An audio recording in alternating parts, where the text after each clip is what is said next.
ഞാൻ കേട്ടായിരുന്നു, ചിമ്മുനോട് പറയുന്നത് ഞാൻ കേട്ടായിരുന്നു. ഞാൻ അറിഞ്ഞില്ല. ചിമ്മുനോട് പറയുന്നത് ഞാൻ കേട്ടായിരുന്നു ചേച്ചി. ചിമ്മു എന്തിനാ ചോദിക്കാൻ ചെന്നപ്പോ. ഓക്കെ, മാറിയില്ല. നമസ്കാരം കൂട്ടുകാരെ, ഞാൻ പറയട്ടെ. ഓക്കെ, ഞാൻ പറ്റിച്ചു ചെയ്യാം. ഓക്കെ, ആ നമസ്കാരം കൂട്ടുകാരെ. ശാലീന ടീച്ചറിന്റെ നിത്യതി നൃത്തനാട്യ കലാലയിലേക്ക്, ഭാരത നടനത്തിലേക്ക് നിങ്ങൾക്ക് ഏവർക്കും സ്വാഗതം. അവിടെ നമ്മുടെ നിത്യതി മക്കള് വാൽ കണ്ണെഴുതിയ പഠിക്കോ നിലാവിൻ മാമ്പൂ മണമൊഴുകി. അയ്യോ, ആ മൈക്കൊക്കെ അടുത്ത് വന്ന ശബ്ദം എന്തായി കാണോ. ഓക്കെ, അപ്പൊ വളരെ മനോഹരമായ ഈ ഗാനം ഒറ്റ ടേക്കിലായിട്ട് കറക്റ്റ് 20 മിനിറ്റ് കൊറിയോഗ്രാഫിയില്. കുറച്ച് മുന്നേ വേറൊരു ഡാൻസിനായിട്ട് ഡ്രസ്സ് ചെയ്തുകൊണ്ട് എക്സ്ട്രാ ടൈം എടുത്തില്ല. കറക്റ്റ് 20 മിനിറ്റ് എടുത്തില്ല. അപ്പോഴത്തേക്കും ഷൂട്ട് തുടങ്ങി. നമ്മൾ ചെയ്യുവാണ്. നിങ്ങൾക്ക് വേണ്ടിയിട്ട് ഈ ഡാൻസ് പ്രത്യേകം പറഞ്ഞ ഒരാൾ സ്പോൺസർ ചെയ്തിട്ടുണ്ട്. ഡെഡിക്കേറ്റ് ചെയ്തതല്ല, ആൾക്ക് കോളേജിൽ ചെയ്യാൻ വേണ്ടിയിട്ട്. മോളുടെ പേര് സോന എന്നാണ്.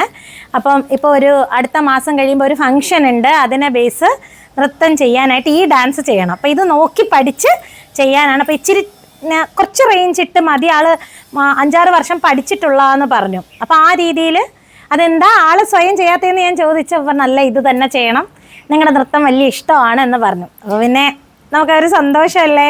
പിന്നെ ചേച്ചി വേറൊരു കാര്യം, ഇപ്പോഴത്തെ കാലത്ത് പഴയ പാട്ടൊന്നും ആരും എടുക്കുന്നതല്ല. ഇത് കേട്ടപ്പോഴത്തേക്ക് ഒരു സന്തോഷം തോന്നി. ഒരു കോളേജിൽ പഠിക്കുന്ന സ്റ്റുഡന്റ് ആ മോൾ ആ പാട്ട് തന്നെ നോർമലി ഇപ്പോഴത്തെ പാട്ടൊക്കെയാണ് പൊതുവെ എടുക്കുന്നത്. ക്ലാസിക്കൽ നമ്മളെ പോലെയുള്ള കുട്ടികളും ഉണ്ട്. അപ്പൊ അതിന് വേണ്ടിയിട്ടാണ് മക്കൾ ഇത് ചെയ്തിരിക്കുന്നത്. അപ്പൊ സോനമോൾക്ക് നല്ലൊരു താങ്ക് യു പറഞ്ഞോ. ഒരുപാട് നന്ദി. ഈ ഒരു ഡാൻസ് സ്പോൺസർ ചെയ്തതിന്. പിന്നെ നമ്മുടെ നിത്യതി നൃത്തനാട്യ കലാലയുടെ ഓൺലൈൻ ക്ലാസ്സുകൾക്ക് താല്പര്യമുള്ളവർ താഴെ കാണുന്ന വാട്സപ്പ് നമ്പറിൽ മെസ്സേജ് ചെയ്യുക. ഒപ്പം നിങ്ങളുടെ നൃത്തം അവർക്ക് ഡെഡിക്കേറ്റ് ചെയ്യാൻ, സ്പോൺസർ ചെയ്യാം. ഇതേ നമ്പറിൽ തന്നെ നമുക്ക് സ്റ്റാർട്ട് ചെയ്യാം. ഓക്കെ, റെഡി മക്കളെ? ആദ്യം ആരാ? മീനാക്ഷി മോൾ. റെഡി? ഓക്കെ, പേടിയുണ്ടോ മീനാക്ഷി? ചെയ്യാം.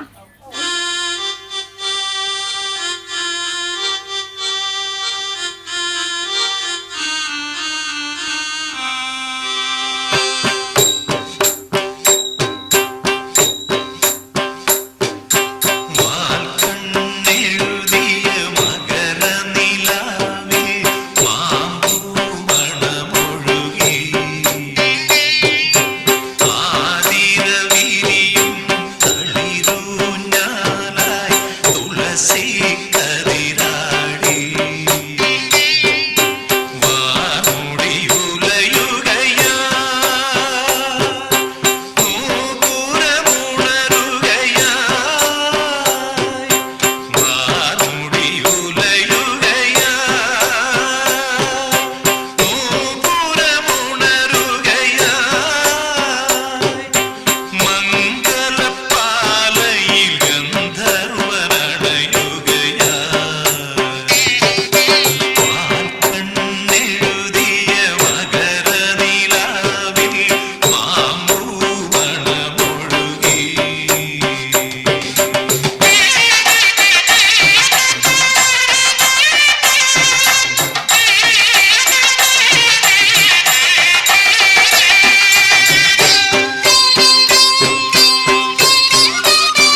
ഓക്കെ. അപ്പോ മക്കളെ, നിങ്ങള് ഇപ്പം 20 മിനിറ്റ് ടൈമിങ്ങിലാണെങ്കിലും ഈ ചെയ്ത സ്റ്റെപ്സ് ആ സോനമോൾക്ക് ചെയ്യാൻ കഴിയുമെന്ന് വിശ്വസിക്കാം. അപ്പോൾ കോളേജില് മോൾക്ക് അവതരിപ്പിക്കാൻ വേണ്ടിയിട്ട് നമ്മളാൽ കഴിയുന്ന രീതിയിൽ ഒരിത് സെറ്റ് ചെയ്ത് കൊടുത്താണ്. ടീച്ചറിനോട് പ്രത്യേകമായിട്ട് കുറച്ച് റേഞ്ച് ഇട്ടോ ഓക്കെയാണ്, ഭാരതനന്നത്തിൽ ആ ഒരു രീതിയിൽ ചെയ്യണമെന്ന് ആഗ്രഹമായിട്ട് പറഞ്ഞിട്ട്, അപ്പൊ നിങ്ങളെ കൊണ്ട് ഒക്കുന്ന കണക്ക് നിങ്ങൾ സോനമോൾക്ക് വേണ്ടിയിട്ട് അത് ചെയ്തു. അപ്പൊ സോനമോളോട് പറയേ, നല്ല മിടുക്കിയായിട്ട് നന്നായിട്ട് ചെയ്യണമെന്ന്. അതെ, നന്നായിട്ട് ചെയ്യണം. ഇതുപോലെ എല്ലാ സ്റ്റെപ്സ് വ്യത്യാസം മോക്ക് വരുത്തണമെങ്കിൽ കുറച്ച് വരുത്തണമെങ്കിൽ ആളുടെ ഇഷ്ടത്തിന് വരുത്തട്ടെ. അപ്പൊ എന്നാലും നിങ്ങളുടെ ഈ ഒരു നൃത്തം സോനമോള് അങ്ങനെ സ്പോൺസർ ചെയ്തതിന് മോളോട് നല്ലൊരു താങ്ക്സ് പറഞ്ഞോ. ഒരുപാട് നന്ദിയുണ്ട് മക്കളെ. ഓക്കെ. ഇനി എങ്ങനെ ഉണ്ടായിരുന്നു ചെയ്തത്? നന്നായിരുന്നു ചേച്ചി. മറ്റേ ഡാൻസ് പോലെ ഇതിലും ഒന്നും തെറ്റിയില്ല. 20 മിനിറ്റ് സമയത്ത് ബേസ് ചെയ്തുള്ള ഒരു കൊറിയോഗ്രാഫി ഉണ്ട്. യജ്ഞമായിരുന്നല്ലേ യഥാർത്ഥത്തില്. അതെ, പാട്ട് കേട്ടപ്പോ നിങ്ങൾ വിചാരിച്ചു കുറച്ചുകൂടെ പക്ഷെ ഈ സ്ലോ ഇത്രയും പാടായിരുന്നു. സ്ലോ ഇങ്ങനെ നിന്ന് തീർക്കാൻ ഒരുപാട് പാടുപെടുന്നു. അതിനെ അവിടെ കാലിൽ താളം വരാവോ, അതിന്റെ ആ ഒരു വളരെ മനോഹരമായ പാട്ടാണിത്. അതുപോലെ ഈ പാട്ടിനേക്കാളും ഇതാണ് ഈ ഫിലിം ഒന്ന് കാണണം. പൈതൃകം എന്ന് പറയുന്ന സിനിമയാ. ഓക്കെ. അപ്പൊ ശ്രീലക്ഷ്മി മോക്ക് ഇഷ്ടപ്പെട്ടല്ലോ. ശരി, എങ്ങനെ ഉണ്ടായിരുന്നു മീനാക്ഷി മോളെ? നന്നായിട്ടുണ്ടായിരുന്നു ചേച്ചി. ഞാൻ ചെറുതായിട്ട് തെറ്റിച്ച പക്ഷെ അറിയത്തില്ല, കളിച്ചു പോയി. അങ്ങനെ അറിയുന്ന രീതിയിലുള്ള ഇല്ല, അത് മനസ്സിലാവൂല. സോനമോക്ക് വേണ്ട വ്യത്യാസം ആള് വരുത്താന്ന് പറഞ്ഞല്ലോ, അതുകൊണ്ടാണ് ഞാൻ പറഞ്ഞത്. ശരി. എങ്ങനെ ഉണ്ടായിരുന്നു? ഇഷ്ടപ്പെട്ടല്ലോ. ഇഷ്ടായി. ഒരു പാട്ട് നല്ലതല്ലേ. അനാമിക മോൾക്ക് എങ്ങനെ? എനിക്ക് ഒരു സസ്പെൻസ് ത്രില്ലർ ആയിരുന്നു. എനിക്ക് കയറുന്നതിന് മുന്നേ ഇവരെന്നെ കളിയാക്കി. എനിക്ക് ഭയങ്കര പേടിയായിരുന്നു.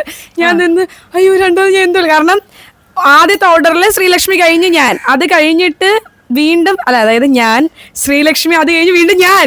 അപ്പൊ എനിക്ക് സമയമില്ല രണ്ടാമത്തെ സെക്ഷൻ പ്രാക്ടീസ് ചെയ്യും. അപ്പൊ ഞാൻ നിന്നിട്ട് വരി ഓർമ്മ കിട്ടുന്നില്ല, സ്റ്റെപ്പ് ഓർമ്മ, ഞാൻ അവിടെ നിന്ന് വരയ്ക്കുമായിരുന്നു. പക്ഷെ എന്തോ ഭാഗ്യം കിട്ടി. എനിക്ക് കിട്ടിയപ്പോ പറഞ്ഞില്ല, എന്നെ കളിയാക്കും. പക്ഷെ ഞാൻ സത്യമായിട്ട് വല്ലാണ്ട് പേടിച്ചു പോയി. പക്ഷെ കിട്ടി. കേറിയപ്പോ ഞങ്ങളത് പറഞ്ഞ് എനിക്കൊന്നും അറിഞ്ഞൂടെ. ഞങ്ങൾ പറഞ്ഞ് ഒരുപാട് കണ്ടേയല്ലേ, നിങ്ങളൊന്ന് കണ്ടു നോക്കും. ഞങ്ങൾ പറഞ്ഞു ഒരുപാട് കണ്ടേയല്ലേ, ഒരു കാര്യമില്ല. ഓക്കെ. ജനമോളെ എങ്ങനെ ഉണ്ടായിരുന്നു? നല്ലായിരുന്നു. ഞാൻ നന്നായിട്ട് ചെയ്തു. ഇവൾക്ക് എല്ലാ ഡാൻസിലും ഞാൻ നന്നായി ചെയ്തു എന്നാ നമുക്ക് അവിടെ കൂട്ടുകാരടുത്ത് പറയാം. ജനമോളുടെ തെറ്റുകുറ്റങ്ങൾ കൂടുതലായിട്ടൊന്നും ഇടാൻ പറയാം. അവർക്ക് എന്നോട് ഭയങ്കര സ്നേഹമാണ് ചേച്ചി. മിക്കവാറും കമന്റ് ബോക്സ് നിറയെ മോശം, എല്ലാവരും നല്ലായിരുന്നു. ഇല്ല, കാര്യം ഇട്ട സ്റ്റെപ്പ് കളിക്കാൻ പറ്റി. എനിക്ക് അങ്ങനെ തെറ്റിയെന്ന് ഞാൻ വിചാരിച്ച് തെറ്റുമെന്ന്, പക്ഷെ തെറ്റിയില്ല. അതുകൊണ്ട് ഭയങ്കര സന്തോഷം. എങ്ങനെ ഉണ്ടായിരുന്നു അഭിരാമി മോളെ? നല്ലതായിരുന്നു. നിങ്ങൾ എല്ലാവരും സാരി ചുറ്റി കൊടുത്തേക്കുന്ന അഭിരാമി മോള് മുട്ടിന് ഞാൻ ഇന്നലെ മെസ്സേജ് ഇട്ട് ഇങ്ങനെ എങ്ങാണ്ട് കൊടുക്കാനാണ് രണ്ട് രീതിയിലെന്ന്. അയ്യോ, ഞാൻ ആദ്യം ഇങ്ങനെ ഉടുക്കാനായിട്ട് കൊറേ ശ്രമിച്ചു. എന്റെ സമയം ഫുള്ള് പോയി. അങ്ങനെ ഞാൻ ഇങ്ങനെ എടുത്തിട്ട് അത് പറയാനാണ് അവിടെ നിങ്ങൾ പറഞ്ഞോ. നല്ലായിരുന്നു ചേച്ചി, നല്ല ഇഷ്ടപ്പെട്ട്. പാട്ടും കൊള്ളായിരുന്നു. പിന്നെ എനിക്ക് ലാസ്റ്റ് പോർഷനില് 2 വാർമൂടി ഉലയുകയായി 2 തവണ ഉണ്ടായിരുന്നു. അപ്പൊ ആദ്യത്തെ സ്റ്റെപ്പ് എടുത്ത് രണ്ടാമതും കളിച്ച്, രണ്ടാമത് കളിക്കേണ്ട എടുത്ത് ആദ്യം കളിച്ച്. അതില് 2 താളമായിരുന്നു. ആ താളത്തിൽ ഏറ്റവും അവസാനത്തെ സ്റ്റെപ്പിനകത്ത് എത്തിച്ചു. എന്തായാലും സോനമോൾക്ക് ഇഷ്ടപ്പെടും എന്ന് നമുക്ക് വിശ്വസിക്കാം. പ്രത്യേകിച്ച് എനിക്ക് ഏറ്റവും സന്തോഷം തോന്നിയാണ് അതൊന്ന് അവതരിപ്പിച്ച് കണ്ട് അത് നോക്കി പഠിച്ച് കറക്റ്റ് ചെയ്യാന്ന്. നിങ്ങൾ ഇത്രയും പേര് ചെയ്തത് ആൾ ഒറ്റയ്ക്ക് പഠിച്ചെടുക്കണ്ടേ. അപ്പൊ പ്രത്യേകം നമ്മളത് അപ്രീഷിയേറ്റ് ചെയ്യണം. അപ്പോ എല്ലാ കൂട്ടുകാർക്കും നല്ലൊരു ടാറ്റ പറഞ്ഞോ. ഉടൻ തന്നെ എത്തുന്നതായിരിക്കും. അവര് പറഞ്ഞൊന്നും കേട്ടി അപ്പോൾ സന്തോഷം.